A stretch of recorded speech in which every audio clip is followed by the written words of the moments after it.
¿cómo haces para hacer pupusas en México y cómo conseguís los ingredientes? No. Vamos a tirar cable.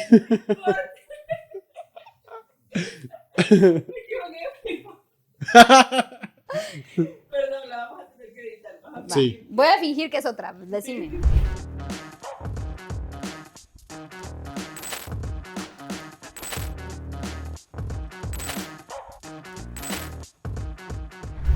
Yo pensé que nos íbamos a traer cerveza. No me Yo hubiese querido, pero Necesito. uno quisiese muchas cosas. Necesito reseña de qué se siente vivir en una casa cervecera. Bueno, conoces. No, yo lo conozco. Uf, me lo perdiste. La casa del Sí, es que yo todavía no vivía acá. Entonces, Claro. O Bueno, sea, ahora se va a armar otra. Vos querías cerveza y no la has probado. Yo que ya la probé, si quería más.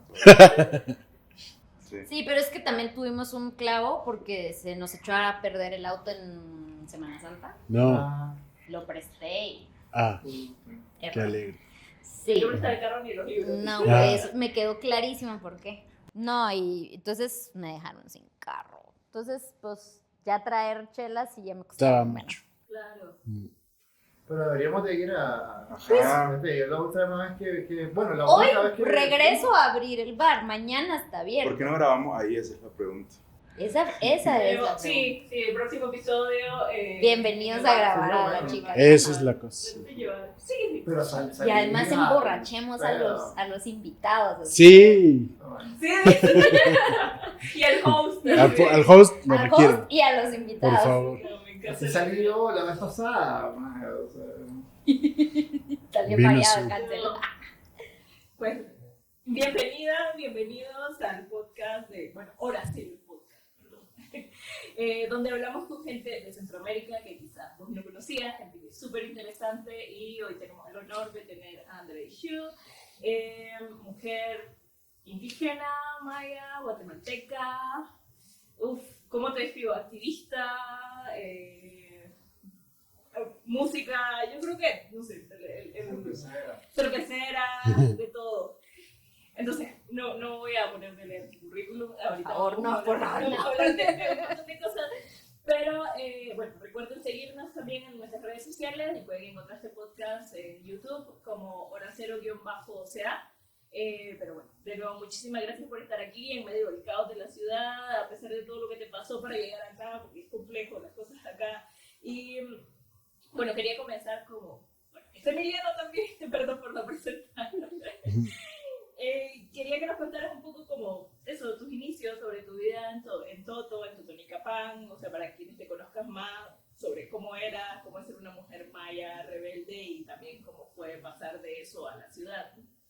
Bueno, siempre es alegre hablar de la vida de un niño en Totonicapán porque, pues, el occidente de Guatemala es una zona con una historia muy vibrante, de mucha organización comunitaria y también de mucha resistencia político-cultural. Entonces, yo nací y crecí en un pueblo que tiene organización hasta debajo del túmulo, ¿no? Entonces vos abrís una puerta y hay un comité, o sea, eso es literal, todo, hay organización para todo. Entonces es un pueblo muy, muy organizado y además pues con un sistema distribuido de roles comunitarios alrededor de la organización del agua, alrededor de la organización de la fiesta, alrededor de la organización de la siembra. Entonces me tocó crecer viendo pues muchas asambleas, muchas actividades, y crecí en una casa de una familia que migró primero de su primera unidad, digamos, del cantón al pueblo, al centro de Totonicapán. Entonces me tocó ya crecer en una zona urbana, pues con un abuelo de una comunidad del cantón Juchanep, y mi mamita también que nació allá, y mi papá pues nacido en un municipio que se llama San Cristóbal, también del departamento de Toto, que migró desde muy pequeñito con su mamá y su familia hacia Totonicapán y pues se crió en el centro del pueblo. Entonces, los dos comparten como ese rasgo de la comunidad hacia el centro del pueblo y pues yo ya nací, crecí en esa dinámica y pues fue alegre, la verdad era muy seguro, era muy tranquilo. Yo podía estar hasta tarde jugando en la calle, jodiendo a los vecinos, yendo a tocar los timbres de toda la mara y luego a correr, a esconderse. Entonces fue una infancia sana, debo decir, y se le agradezco mucho a la organización social de mi pueblo que ha hecho que nuestra vida sea mucho más segura a las infancias, ¿no? En el sentido de que pues no corremos más riesgos de que te muerda un chucho o pues, que te caigas de la bicicleta o que te subas a un árbol, te caigas, no sé. Digamos, los riesgos que me tocó correr a mí de niña en esa familia y en la zona 2, la zona Independencia, pues fueron los de un niño travieso. No estábamos expuestos ahora a las terribles historias que escuchamos, ¿no? De secuestro y de otras formas de violencia en contra de las infancias que se han desbordado. Ahí también es en Toto ahora. Lamentablemente sí, o sea, ha sido muy triste el tener que testificar o ayudar a circular alertas de infancias desaparecidas, por ejemplo, o hallazgos de infancias asesinadas en el pueblo. Y eso sí ha hecho, pues me ha mostrado mucho cómo este desborde de la impunidad en Guatemala, del que mucho se habla, pues ha impactado también mi comunidad y nuestro sistema de vida, ¿no? Entonces sí lo ha afectado, sí lo ha trastocado y lamentablemente también pues ha alcanzado a las infancias. ¿Y con qué te entretenías tú? ¿Qué eran tus aficiones? Bueno, ya me delaté que yo era la que tocaba los timbres. Así es. Una de mis aficiones, bueno, siempre en mi casa el tema de la relación con los vecinos, entonces siempre estábamos en la calle. El o sea, argüende. la verdad se podía. Jugábamos, estábamos jugando en la casa del vecino acá o venían a mi casa. Y también me tocó como mucha disciplina de mis papás en el sentido del hacer las tareas, cumplir con las responsabilidades de la escuela para poder salir a joder después, ¿no? Entonces yo además era muy aplicada. Desde muy pequeña pues tenía como, decía mi abuelo Minahual, de cierto liderazgo en la escuela. Entonces tenía yo muchas aficiones, ¿no? Leía mucho, escuchaba mucho música y luego también ya nos tocó la llegada de la tele. O sea, de recordar, ver con mi bisabuela las telenovelas y pues que para ella también fue una cultura con la que yo crecí, pero que para ella, pues ya a sus 80 y pico, 90 y pico de años, le tocó entender qué significa ese sistema de contar historias y se peleaba con las villanas y las regañaba. Y entonces yo crecí como, pues eso, viendo cine de oro mexicano, telenovelas mexicanas y las caricaturas del canal 3, 7 y 5, ¿no? Todo el anime japonés que ya nos ponían ahí. Y después en TV, ¿no? Y claro, obviamente, cuando llegó el cable. Sí, claro. Entonces me tocó como venir de esta vida análoga a la hiperdigitalización. O sea, todavía me tocó el disquete grandote, la videocasetera y mucha de esta tecnología que ya ahora vemos como antigua.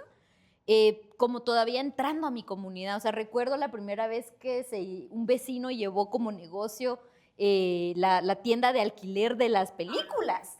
Yo me volví loca, o sea, me fui a rentar... Me fui a rentar Jurassic Park. Me encantaba la escena de inicio donde te explican, ¿no? El origen de la vida y los dinosaurios y así. Me voló los sesos el verla contada de esa manera, ¿no? Porque pues... En mi casa también somos muy ñoños, entonces mis papás nos compraban enciclopedias.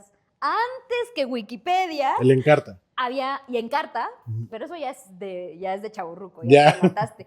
Había enciclopedia. Ah, ya, claro. Entonces, la Sopena, Larousse, Océano de color, entonces te ibas a leer cosas a esas enciclopedias, ¿no? Entonces, mis papás siempre trataron de que tuviéramos acceso a libros, o sea, siempre se preocuparon por pagar sus cuotas para tener estas enciclopedias en la casa, claro, los porque diccionarios. Claro. Entonces llegaba el señor, ¿no? Entonces eso lo tuvimos nosotras en casa, entonces yo era muy lectora, muy curiosa, la ciencia me gustó mucho desde chiquita y hacer experimentos. O sea, la cocina de mi casa sufrió de la Andrea y su hermana la Lucía haciendo su propia plasticina, su propio brillo labial, su propio yeso, su propia no sé. Y claro, explotaban, los quemamos, o sea, es como, pero fue una infancia en la que jugar en la tierra, ensuciarte, destruir cosas, destruir mi primera computadora que compró mi mamá a los 12 años, era parte de, pues, cómo yo hice sentido, ¿no? De conocer y de, pues, jugar y experimentar al mismo tiempo. algo que me parece súper interesante de tu historia de vida, y fue de las primeras cosas que supe cuando te conocí, es este aspecto que, claro, existe en una comunidad muy politizada, muy organizada, y luego cómo entra la música en tu vida, ¿no? Cómo entra el rock, el pop, o sea, los distintos géneros, o sea, Bueno, ese tránsito me... Es que tengo una familia de melómanos y comerciantes. En mi casa había siempre una rocola puesta. Y digo rocola no solo en metafórica, o sea, mis bisabuelos eran dueños de negocios en las ferias. Tenían las ruedas de Chicago, los futbolitos o los futíos, como les decimos en Guatemala, lotería. Y entonces, pues, viajaban de pueblo en pueblo por toda Guatemala llevando la fiesta y obviamente tenían que estar actualizados en la música. Y entonces en la lotería de mi abuelito, pues siempre estaban los éxitos sonando de ranchera, corrido, salsa, merengue, cuando empezaba. Era un aparato. Y tenían una rocola de esas grandotas. Hermoso. De botones para de discos, los discos, sí, sí. de los acetatos, los LPs. Ajá. Por eso viene de ahí. Y pues además de que toda esta movida musical popular estaba súper presente en mi vida, en mi familia, porque pues las ferias también eran parte de nuestra historia. La marimba orquesta en Guatemala, que es nuestra fiesta. Primer fiesta de tu vida y ahí está la marimba en tu casa, ¿no? Entonces crecí con mucha música.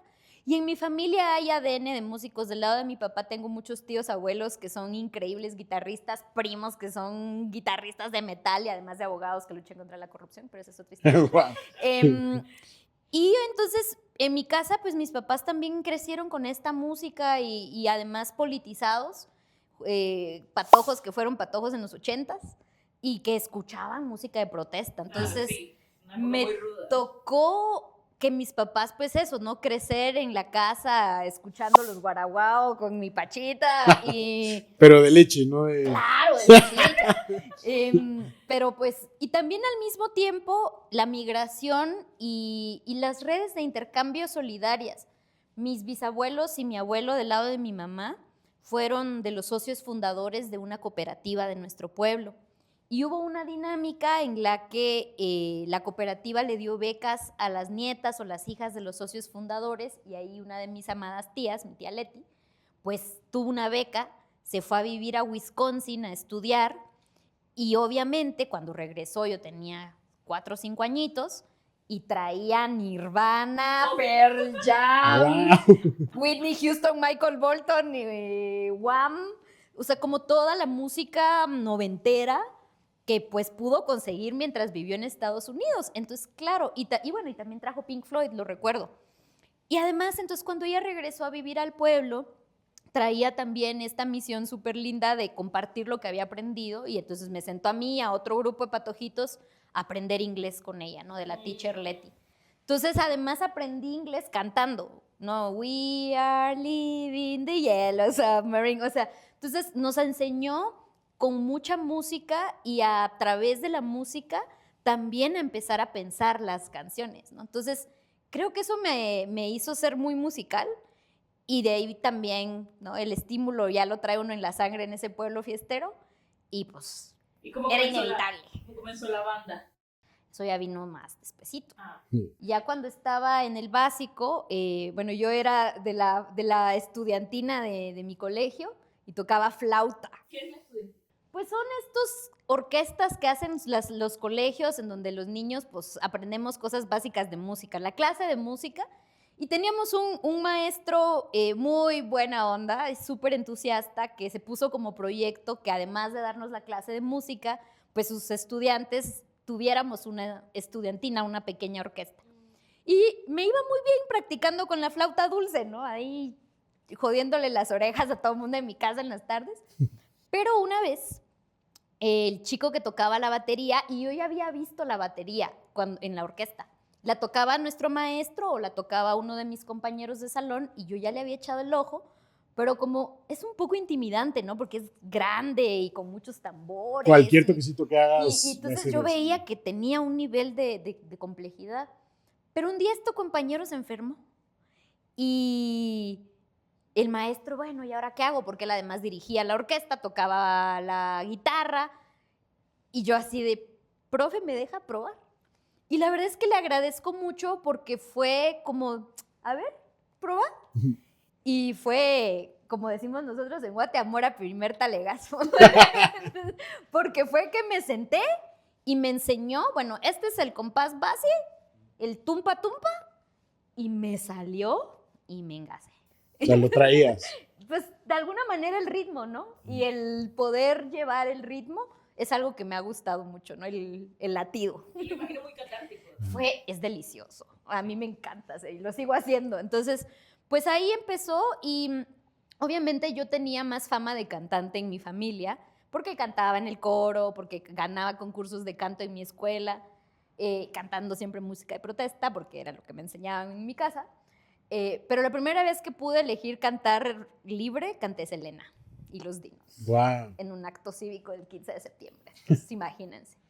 Pero, digamos, la música ha sido como parte de mi identidad de vida, pero también fue un espacio de politización a través de lo que escuché y de lo que vivimos, ¿no? O sea, ¿qué significaba querer vivir de la música en Guatemala?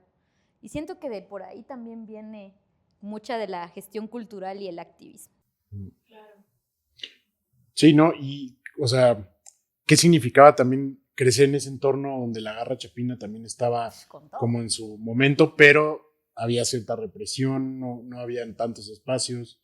Y es que justo creo que algo que me tocó crecer, o sea, yo nací en el 87, ya me balconé, pero justo, pues estamos hablando de la sociedad posguerra, ¿no? O sea, estamos en un momento donde se está negociando en todo Centroamérica los acuerdos de paz, en donde hay esta transición neoliberal hacia las economías, los flujos masivos migratorios que influyeron en que llegaran teléfonos celulares, muchas cosas, mucha tecnología del gabacho a nuestros pueblos, cámaras, ¿no? Entonces, de alguna manera, este momento, digamos, de represión se seguía manifestando, pero ya no de la misma manera. Y mucha tenía que ver con mucha de la cultura y la moralidad cristiana conservadora, que era la que, aunque ya no era un edicto público que el rock estuviera prohibido, sí mantenían estos discursos como los patojos rockeros son igual a satánicos, ¿no? Son igual a problemáticos. Y entonces, crecer justo con esa prohibición del rock y toda esa cultura conservadora, pues obviamente me metió en muchos problemas, ¿no? Y siento que esa parte, digamos, conservadora desde ciertos espacios del cristianismo, porque no en todos, o sea, también yo me politicé en la Iglesia Católica de mi pueblo. La primera experiencia que tuve de comunicación fue a los 9 años en el programa de comunicación de la Iglesia, que se llamaba La Marcha de la Iglesia, que me dieron mi primer folleto que se llamaba, evangelicemos la política. Y era Teología de la Liberación. Entonces, una gran escuela para mí de politización. Entonces, digamos, crecí en ese momento en el que pues habían muchas luchas de liberación, pero todavía la carga política de la dictadura, ¿no? Claro. Entonces, la Garra Chapina era un movimiento contracultural en ese momento de respuesta, de lucha por la libertad de expresión, y obviamente nos hicimos parte con mis cuates, con la banda. Ahí conocí a mucha gente con la que aún mantengo relaciones de vida y cariño muy cercanas. Y nos tocó poder tocar en conciertos de la Garra Chapina cuando salieron de la capital por fin y fueron a Toto. Y cuando invitábamos a los grupos de rock a que vinieran a tocar al pueblo por las ferias, ¿no? Entonces, de muy chavita, pues eso me involucró a hacer gestión cultural y a hacer que las cosas pasaran, ¿no? También el pueblo en el que vivo, la familia en el que vivo, es bastante punk en el sentido de que siempre han sido muy hazlo tú mismo. O sea, las cosas no van a pasar si vos no las haces pasar. Y entonces, literal, queremos una escena de rock, no la va a traer nadie más que nosotros. Entonces, ¿qué hacemos? Organizar conciertos. Y así empezamos a hacer como conciertos con mi banda, invitar bandas de otros lados, generar un circuito cultural entre varios pueblos. Si venía una banda de la capital, pues tocaba en 2, 3 lados, 3 ciudades cercanas, ¿no? Para que valiera la vueltota. y pues empezar a generar un circuito, ¿no? Entre artistas, gestores y la comunidad que se va generando alrededor de la banda, pues que le gusta el rock, que no toca instrumentos porque disfruta la música en vivo, ¿no? ¿Y cómo fue eso de pasar de lo que ya conocía, de toda tu familia, toda la organización del pueblo, a irte a Ciudad de Guatemala? También fue un acto de rebeldía, porque de alguna manera mis papás no estaban de acuerdo. Ellos querían que yo me quedara viviendo lo más cerca posible de la casa, que tomara una carrera en la universidad que me permitiera pues acceso al mundo laboral, ¿no? Siempre la han tenido muy clara mis papás, ¿no? Como los trabajos del futuro van a ser los informáticos, mija. Entonces estudie sistemas y póngase buza. Y era muy buena programadora, aún utilizo algunas de esas aprendizajes de la programación para hacer cositas, hackeos, pero digamos, no me satisfizo el mundo de la ingeniería y además era la única chava en la clase y era pesado. Y yo siempre fui una enamorada del bosque, del cerro y de entender la vida. Les estaba contando mi anécdota de Jurassic Park, ¿no? La ciencia y la investigación siempre fueron como mi primer crush. Y tomé la decisión de irme a estudiar biología a la ciudad de Guatemala. No le gustó mucho la idea a mis papás, claramente, pero pues me arriesgué así como de, bueno, voy a ir a ver qué pasa, ¿no? Y pasaron muchas cosas. No me gradué de bióloga, pero sí estudié varios años la carrera. Y obviamente, pues, fue un contraste. O sea, yo sí me fui a dar en la cara también con muchas cosas, de creer que migrar a la gran ciudad es ir a hacerte alguien en la vida, ¿no? O de que ahí voy a ir a... Pero también aprendí muchísimo y creo que alrededor de la Andrea, no, gestora cultural, amante de la literatura, del cine y de la creación de las artes, pude aprender muchísimo más estando en Ciudad de Guatemala y poder generar redes, intercambios y vínculos alrededor del arte y la cultura y la politización de mi trabajo en la comunicación. ¿Y cómo es ese contraste de ser una mujer maelche en Ciudad de Guatemala, que siento que a veces puede ser muy ladina, o pretender ser más que todo? Sí, pretender ser, porque si vos te das cuenta, bueno, yo en la zona en la que vivía, en una zona popular, éramos todos indígenas migrados, desplazados por varias generaciones o recién llegados, y las zonas de las familias menos indígenas, más blanquillas, estaban muy lejos de nosotros. O sea, carretera El Salvador, la zona 14, la zona 10. Yo no iba ahí, pues, ¿para qué, no? Tengo una amiga que le dice la otra Guatemala. Es la otra Guatemala. Entonces, realmente yo no la frecuenté hasta muchísimo después, sobre todo cuando la zona 4 se convirtió como en ese pedacito de enlace de mundos, porque era como la zona en donde ya la gestión cultural, los eventos de arte, de música, los conciertos, llamaban a los morrillos que vivían más en la zona 10, 14, carretera, y los que veníamos de las zonas populares a encontrarnos en ese espacio cultural. Además es un lugar justamente que está vinculado a muchas zonas.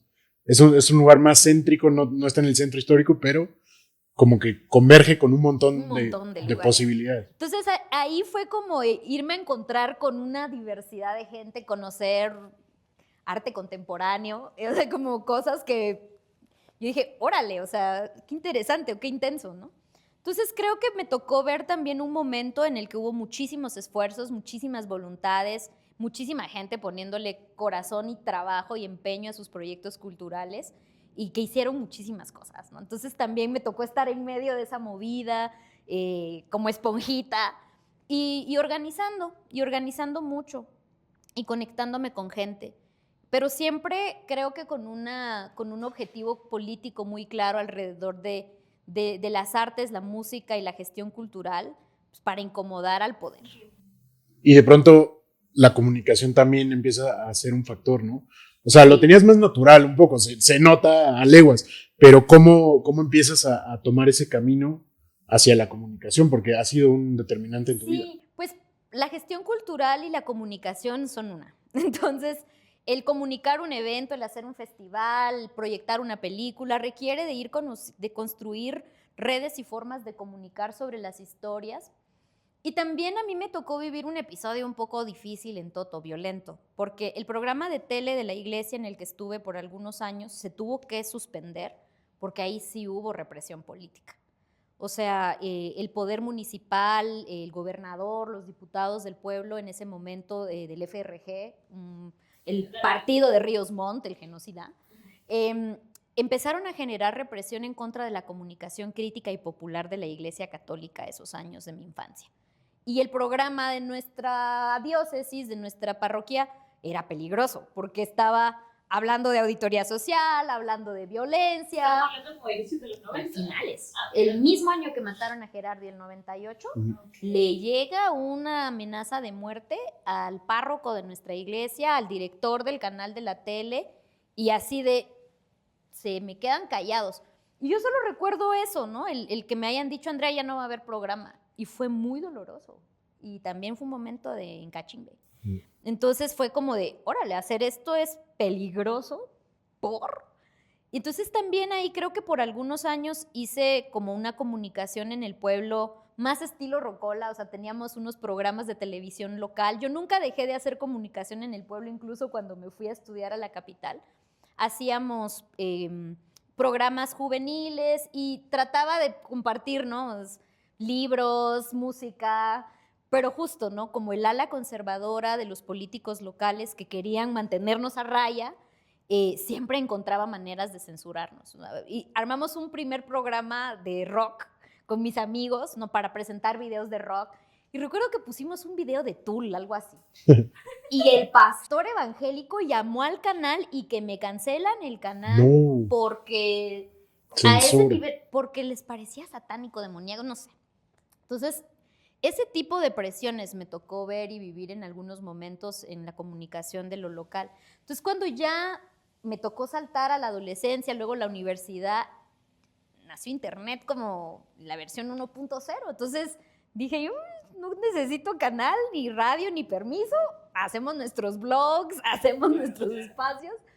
Y fue divertido, pues, porque era hacerlo como queríamos nosotros en línea. Y te tocó la primera etapa del internet, la que era como más democrática, hermosa, más divertida. Sí, yo puse muchos... La seudónimos. Sí. Latin Chat. Claro, yo tuve muchos seudónimos en internet y hice amigos. De hecho, una anécdota que me gusta contar es que hice un amigo que vivía acá en México, que me pasaba discos y yo le pasaba discos. Y cuando llegué a vivir a México, resulta que vivía en Cuernavaca y nos pudimos conocer en persona. Wow. Y fue chilero, o sea, porque fue una amistad que nació en línea hace 20 y pico de años, de pasarnos discos, de pasarnos torrents, de que nos gustaban las mismas bandas y que se fue cultivando en el tiempo, y cuando ya llegué a vivir aquí, pues resulta que sí, era una persona real, muy chida, es maestro. Entonces fue así, bien bonito. La música me ha permitido también conexiones lindas con gente. Qué bonito. Y en ese momento que te tocó ser estudiante y el surgimiento de internet, ¿cuáles eran como las cosas por las que se movilizaba, o sea, políticamente en aquel momento? Bueno, es que 48 cantones siempre ha defendido el territorio y siempre se ha opuesto al control del Estado sobre nuestra vida. O sea, el Estado de Guatemala ha tratado de regular el tema del agua para acaparar nuestras fuentes de agua, no para garantizar el acceso al agua. Entonces, Toto siempre ha salido a decir, Nel, o sea, aquí tenemos nuestras propias formas de organizar y garantizar que el agua llegue a todo mundo y que todos participemos de la gestión. O sea, no es un asunto, pues, de que Toto no comparte su agua, al contrario, nuestro bosque le da agua hasta el Golfo de México, ¿sabes? Entonces, el sistema de cuidado y de protección del agua, de la tierra de Toto, siempre ha estado en el centro de nuestra lucha.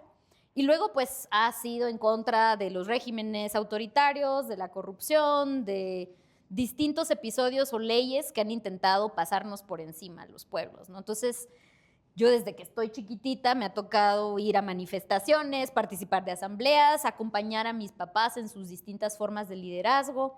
Entonces, a mí me tocó estar a los 12 años acompañando a mi papá, que fue electo presidente del gobierno indígena de los 48 cantones, a recorrer con él todas las comunidades cuando lo llamaban. Entonces, de alguna manera me tocó crecer viendo este modelo político y de organización comunitaria.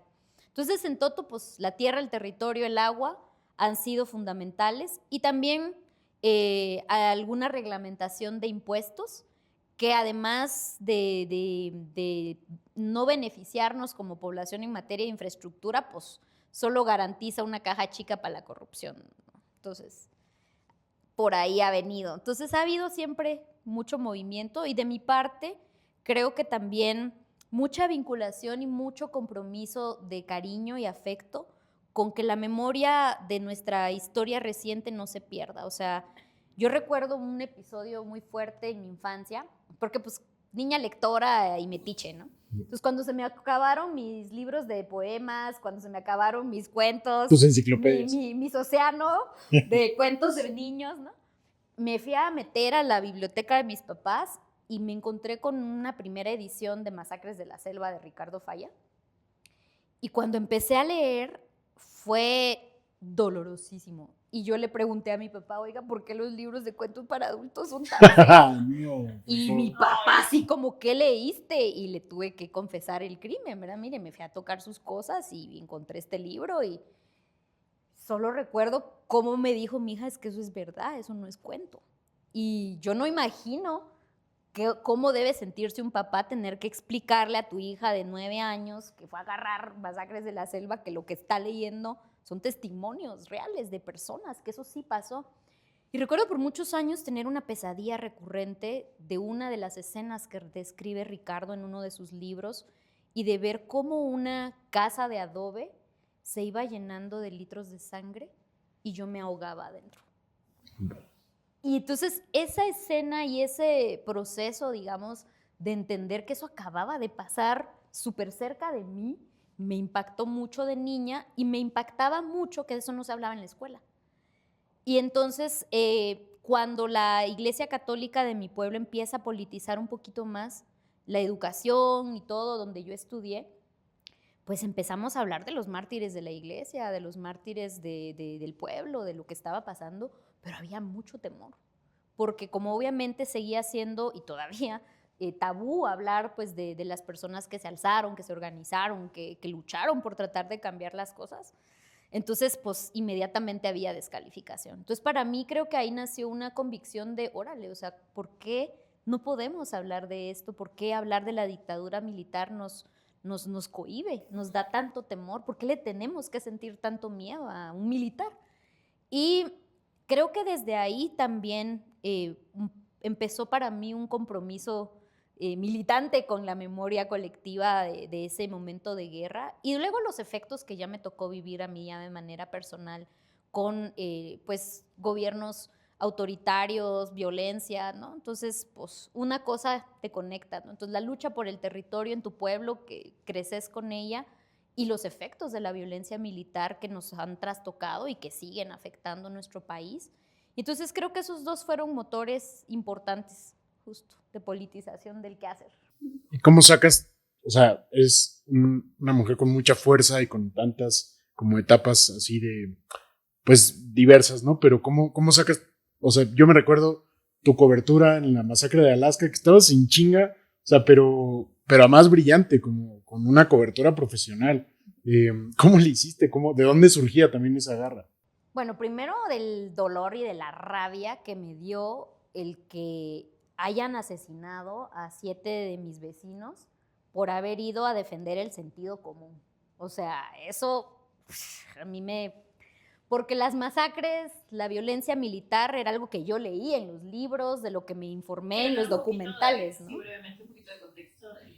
Bueno, en Guatemala, a partir de 1954, con un golpe de Estado militar orquestado por el general Castillo Armas y auspiciado por el gobierno de los Estados Unidos, derrocan un gobierno progresista que estaba intentando hacer reformas básicas y esto genera una reacción en cadena en donde grupos insurgentes se arman y le arman la guerra al Estado guatemalteco. Entonces hubo más de 35 años de guerra de grupos insurgentes armados en contra del ejército guatemalteco que estaba favoreciendo latifundios, fincas, despojo territorial, violencia, y pues que en base a tácticas genocidas estaban eliminando comunidades indígenas para apropiarse de sus territorios.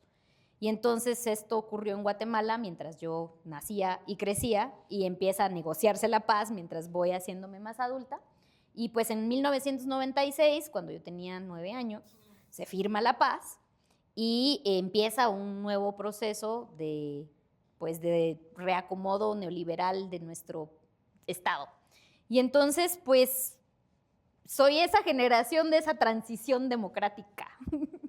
Pero no dejaron de ocurrir los expolios. Pues no, o sea, al mismo tiempo, pues ahí estaba 48 cantones, limitando que le roben su bosque comunal, que le privaticen su agua, que entre una mina a cielo abierto de capital canadiense instalarse en nuestro territorio, que nos borren nuestros derechos constitucionales como pueblos indígenas. Entonces, se ha sido una batalla por existir plenamente y, pues, de alguna manera, la comunicación llegó a mí como un camino y un destino, porque justamente, pues, fue una herramienta para, pues eso, hacer sentido de lo que estábamos viviendo.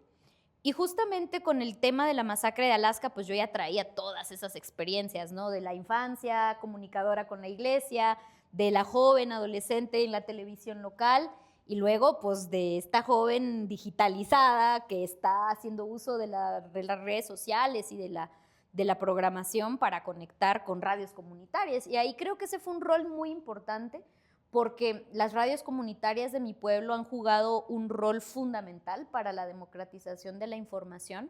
Y pues era una mancuerna ahí, el difundo y amado Juan Miguel Arribillaga de la Radio ATI, la querida Conce Ajanel de Radio La Niña, y el equipo de Radio de la Niña.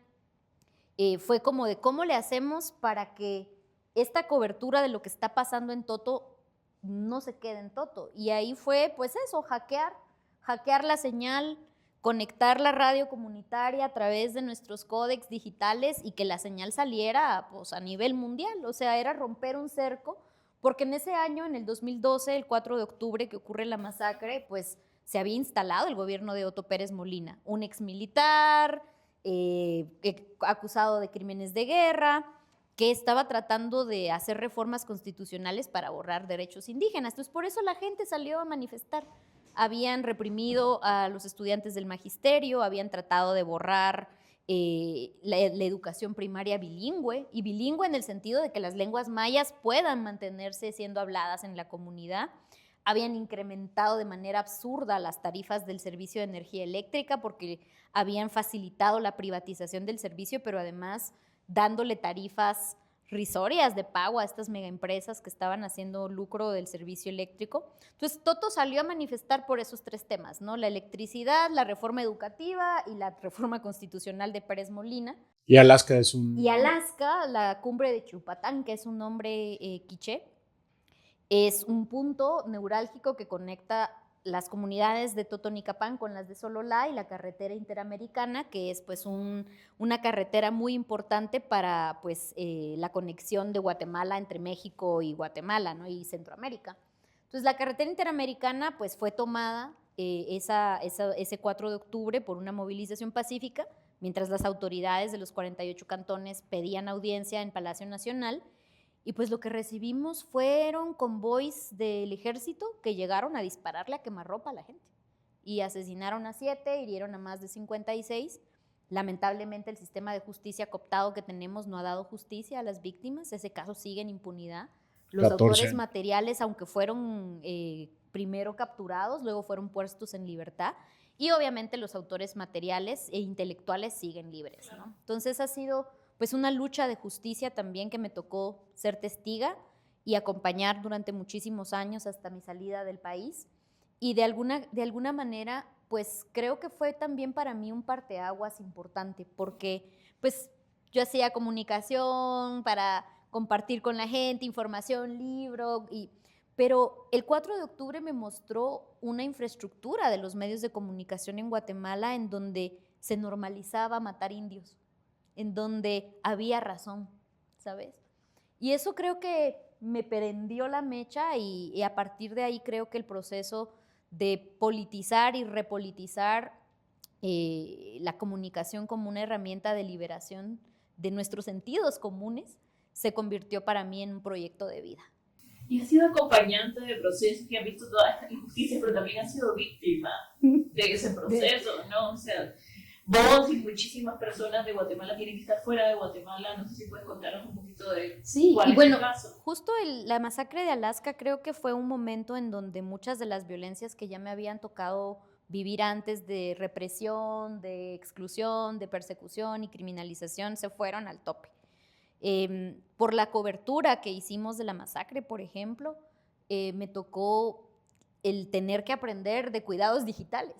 Yo recuerdo que esto ocurre el 4 de octubre, 5, 6 y 7, hicimos cobertura nacional, llegaron medios que trataban con dignidad la historia de lo que había pasado en mi pueblo, y el 7 de octubre yo recuerdo prender mi computador y haber perdido control de toda mi información, me habían hackeado el computador.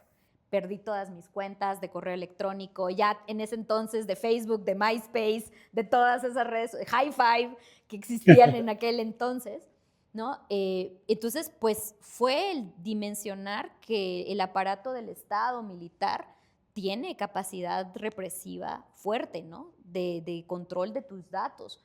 Empezamos a recibir amenazas de muerte al teléfono de nuestra casa, en aquel momento existían las Blackberries, cadenas de Blackberries difamatorias de mi familia, y luego amenazas de muerte debajo de la puerta de la casa. Nos dejaron una gallina negra sin cabeza y una amenaza de muerte. Y aunque lo reportamos en el Ministerio Público, nunca pasó nada. Entonces, este tipo de cosas me tocó ya empezarlas a vivir después de esa cobertura, pero también aprendí que había que romper el cerco y que por eso nos estaban tratando de atemorizar. Y ahí para mí creo que el encachimbe pudo más, ¿no? La rebeldía de no nos vamos a silenciar. Y eso pues llevó a que yo pues participara de la formación y fortalecimiento de muchos procesos de comunicación comunitaria después de eso. Y eso te ha traído hasta acá. Y eso me trajo hasta acá. Muchos años después. Muchos años después. Sí, claro. ¿Y cómo han sido tus años en Ciudad de México? Bueno, México, no es Ciudad de México, perdón, en México en general. Bueno, México me recibió con mucha solidaridad, como sabemos, ¿no? Como su cultura. Con brazos abiertos, con la posibilidad de entender, pero también ha sido difícil porque pues no es una decisión, ¿no? Sí. Y no es una decisión fácil tomar. El momento en el que sabes que volver a tu casa no solo te pone en riesgo a vos, sino pone en riesgo a la gente que querés, es dolorosísimo. Entonces, pues llegar a México fue, como lo he descrito algunas veces, como bajarme una mochila muy pesada de lo que implica vivir haciendo tu trabajo con todos esos riesgos en Guatemala y navegar la incertidumbre. O sea, como empezar, bueno, ¿y ahora qué hago? Y también han sido años para, siento, reflexionar lo que aprendí de lo que me tocó hacer en Guatemala. Y de alguna manera creo que eso dio pie a que naciera el proceso de hackeo cultural como viene, como ha crecido, y pues poder seguir desarrollando, aprendiendo nuevas herramientas, nuevas labores de fermentación y otras magias. ¿Qué es hackeo cultural? Si nos puedes describir un poco. Bueno, es una colectiva y es una metodología de código abierto que venimos diseñando desde el 2016 con tecnólogos, activistas, lingüistas, defensores del territorio, que nos permite pensar críticamente las narrativas que reproducimos y de qué manera podemos nosotros pues luchar por la soberanía de nuestras historias y las narrativas que contamos.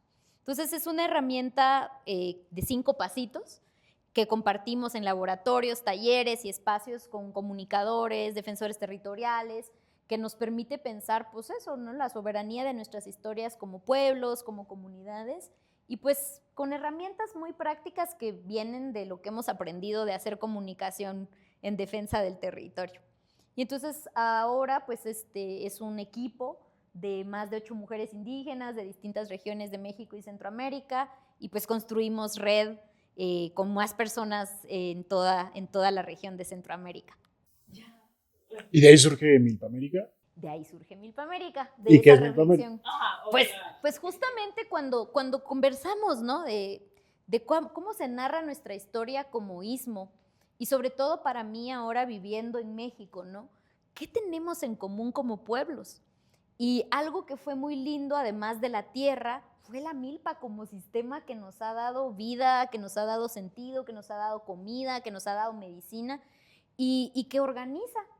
Y entonces el nombrar la Milpa América como una posibilidad de pensarnos territorios más allá de las fronteras, pues porque para los centroamericanos llegar a México es un trámite. O sea, estamos limitados por papeles, por patrullas fronterizas y una burocracia de tu existencia solo para entrar a otro país. Entonces, ¿cómo construimos solidaridad entre territorios que estamos viviendo los mismos patrones de violencia causados por los mismos estados y las mismas corporaciones, ¿no?